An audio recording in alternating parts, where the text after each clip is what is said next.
Assalamu alaikum and a very good morning to all of you. I hope you will be doing good at home and hope you will be following your study properly. As you know that we have done unit number 3, chapter number 1 and 2. Now we are going to see chapter number 3 which is respiration and respiratory system. ठीक है, सारा respiration का process इसमें हम पढ़ेंगे. ज़िंदा रहने के लिए हमें किस चीज़ की ज़रूरत होती है? सांस की. ठीक है, और सांस क्या है? ब्रीथिंग मीन्स ऑक्सीजन अंदर लेके जाना और कार्बन डाइऑक्साइड को रिलीज़ करना. ठीक है, ब्रीथिंग जो है वो ज़ाहिर है हमारी लाइफ के लिए बहुत इम्पॉर्टेंट है. ये हमें हमारी लाइफ के अंदर जो है इम्पॉर्टेंट चीज़ किससे होती है? ऑक्सीजन सबसे ज़्यादा हमारी लाइफ में ज़रूरी है क्योंकि वो हम अंदर लेके जाते हैं. ठीक है, विदाउट ऑक्सीजन एक जैसे ह्यूमन काम नहीं कर सकता. इन्होंने एग्जांपल दी हुई है कि एक सेल फ़ोन है और वो बैटरी के बगैर काम नहीं कर सकता. प्लांट है वो पानी के बगैर काम नहीं कर सकता. तो ह्यूमन जो है वो ऑक्सीजन के बगैर काम नहीं कर सकते. Lack of oxygen in our body can damage our body. वो डैमेज कर देती है और cause death. Okay, now the oxygen we breathe helps us convert glucose. वो क्या करते हैं? हमें हेल्प करता है ग्लूकोज को कन्वर्ट करने में. किस चीज़ के अंदर? एनर्जी के अंदर. अब एनर्जी में जब कन्वर्ट होता है तो आपको पता है कि हम क्या करते हैं? एनर्जी से ही हम सारा अपना काम कर रहे हैं. तो रेस्पिरेशन बेसिकली क्या होता है? वो ये होता है कि वो इम्पॉर्टेंट फंक्शंस किस तरह हम परफॉर्म कर सकते हैं ग्लूकोज को एनर्जी में कन्वर्ट करके. This is the process of respiration.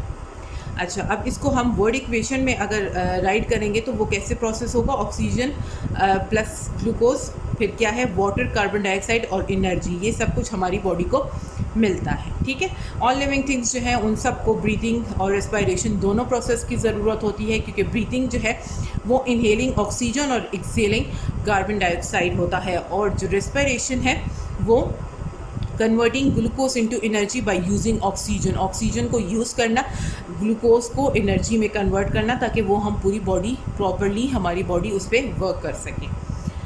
Now respiratory system.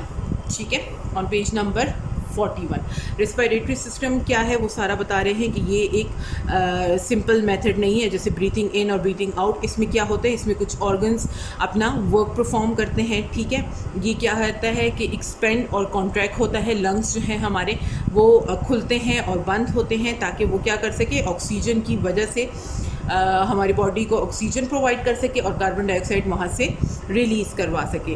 अच्छा, अब इसमें कौन कौन से ऑर्गन्स इंक्लूडेड हैं? नोज़ हो गया और माउथ हो गया. Wind pipe which is trachea, bronchi and the lungs, ये ऑर्गन्स इनमें इन्वॉल्व होते हैं. ठीक है, now we are going to see the mouth and nose कि माउथ और नोज़ क्या कर रहे हैं. माउथ और नोज़ से आपको पता है कि हम लोग सांस अंदर लेकर जाते हैं और ये किस तरह होता है? वहाँ पे एक स्कल मौजूद है. ठीक है, स्कल का नेम जो है वो साइनसेस है. ये स्कल मौजूद होता है. It travels down the back of our throat. ठीक है, थ्रॉट के पीछे से ये गुजरता है और कहाँ तक पहुँचता है? विंड पाइप तक, ट्रेचिया तक पहुँचता है. ठीक है, फिर वहाँ पे ट्रेचिया क्या होता है? फ़िल्टर होके जाता है ट्रेचिया तक. क्यों फ़िल्टर होके जाता है? क्योंकि आपको पता है कि आपके नोज़ के अंदर जो है सीलिया मौजूद होता है. What is सीलिया? सीलिया जो है वो छोटे छोटे से हेयर्स जो मौजूद हैं आपके नाक के अंदर वो फ़िल्टर करते हैं जर्म्स को और वो ट्रेचिया तक फिर उसको पहुंचाते हैं. ठीक है, जैसे ही ट्रेचिया तक पहुंचता है तो वहाँ पे क्या होता है? ये जो है एक लॉन्ग ट्यूब है जो कनेक्ट करती है नोज़ और माउथ को लंग्स के साथ. ठीक है, ट्रेचिया क्या करता है? वो प्रोटेक्ट करता है जर्म से और डस्ट पार्टिकल्स को. ठीक है, जो सीलिया मिस कर देता है. The lining of trachea traps the germs and dust particles. ठीक है, और फिर उसके बाद क्या है? स्पिटम तक पहुंच जाता है विच इज़ फ्लेम. ठीक है, ये म्यूकस का दूसरा नेम आप कह सकते हैं कि म्यूकस का दूसरा नेम है. ठीक है, म्यूकस आपको पता है कि वो जो रेशा रेशा हो जाता है. ठीक है, अच्छा, coughing helps remove these impurities. ठीक है, जो वहाँ पे मौजूद हो जाता है म्यूकस वो फिर किससे ख़त्म होता है? कफिंग के थ्रू, जो खांसते हैं हम लोग. ठीक है, उसके बाद फिर वो कहाँ तक पहुँचता है? ब्रोंकियाई तक. ठीक है, bronchi. Trachea then branches into 2 bronchi. ठीक है, ये 2 ब्रोंकियाइज बने हुए हैं. ये क्या होते हैं? ब्रोंकियल ट्यूब्स इनको कहा जाता है. ये ट्यूब्स क्या करती हैं? ये carry oxygen to each lung. ठीक है, एक एक लंग तक जो है लेफ़्ट और राइट लंग तक ये क्या पहुंचाती है? ये हमारी एयर जो है, हवा जो हम अंदर लेके जाते हैं, जो ऑक्सीजन हम अंदर लेके जाते हैं, ये उसको पहुंचाती है। ईच ब्रोंकियाई जो है वो क्या है, माइक्रोस्कोपिक होते हैं, वहाँ पे भी सीलिया मौजूद होता है, और वो सीलिया क्या है, वो एक स्टिकी मटेरियल वहाँ पे होता है कॉल्ड म्यूकस, जो मैंने आपको ऑलरेडी ऊपर बता दिया है, जो कि ट्रैप करता है जर्म्स पार्टिकल्स को, ठीक है, ताकि वो वहाँ से जो है अंदर तक ना जा सके। और वो फिर किस तरह रिमूव होते हैं, वो जो है कफिंग और स्नीजिंग के थ्रू, जो आप छींक मारते हैं, जो आप खांसते हैं, उसके ज़रिए वो फिर बाहर निकल आता है, ठीक है।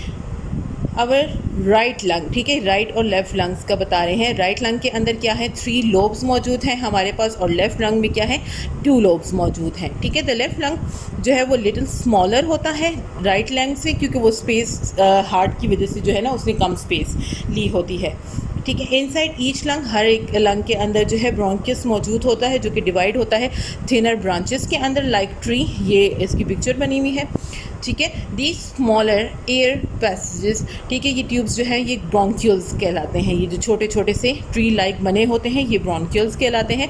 और इसका मेन जॉब क्या है, मेन जॉब इसका जो है वो यहाँ पे लिखा हुआ है, दीज ब्रोंक्यूल्स एंडेड, जहाँ पे ये एंड होते हैं, इनटू एयर सैक्स। अब ये कहाँ तक पहुँचते हैं, ये एयर सैक्स तक जाते हैं, जो कि एल्वियोली तक पहुँचते हैं। दीज इसका मेन जॉब जो है वो क्या करता है, वो श्योर करता है कि एल्वियोली जो है वो प्रॉपरली हवा को अंदर तक ले जा सके, यानी ऑक्सीजन जो हमने लिया हुआ है वो वहाँ तक पहुँच सके, एयर सैक्स तक पहुँच सके, ठीक है। That was all for today.